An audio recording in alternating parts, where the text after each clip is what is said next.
സ്വാതന്ത്ര്യ ദിനാശംസകൾ നേരുന്നു. 1947 ഓഗസ്റ്റ് 15-നാണ് നാം ബ്രിട്ടീഷുകാരുടെ അടിമത്തത്തിൽ നിന്ന് മോചിതരായത്.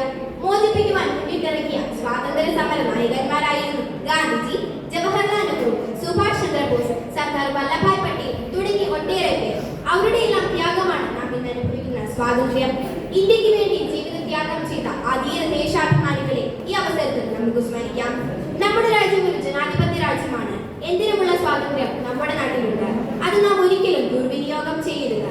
നമ്മുടെ രാജ്യത്തെ സ്നേഹിക്കേണ്ടതും സംരക്ഷിക്കേണ്ടതും നമ്മുടെ കടമയാണ്. 1947 ഓഗസ്റ്റ് 15-ന് ഇന്ത്യ സ്വതന്ത്രയായപ്പോൾ ഒട്ടേറെ വെല്ലുവിളികൾ നേരിട്ടിട്ടുണ്ട്. അഴിമതി, ദാരിദ്ര്യം, തൊഴിലില്ലായ്മ എന്നത് ഇതിൽ ചിലത് മാത്രമാണ്. അതിൽ നിന്ന് കുറേയധികം മാറ്റങ്ങൾ കൊണ്ടുവരാൻ നമുക്ക് സാധിച്ചു. വിദ്യാഭ്യാസ രംഗത്തും ആരോഗ്യ മേഖലയിലും ശാസ്ത്ര സാങ്കേതിക രംഗത്തും മറ്റു വികസിത രാജ്യങ്ങളിലെ പോലെ തന്നെ മാറ്റങ്ങൾ കൊണ്ടുവരാൻ നമുക്ക് സാധിച്ചു. നമ്മുടെ രാജ്യത്തിന്റെ ഉയർച്ചയ്ക്കായി നമുക്ക് ഒന്നിച്ചാണ് ചേരാം. അത് ഫലപ്രാപ്തി എത്തും വരെ തുടരാം.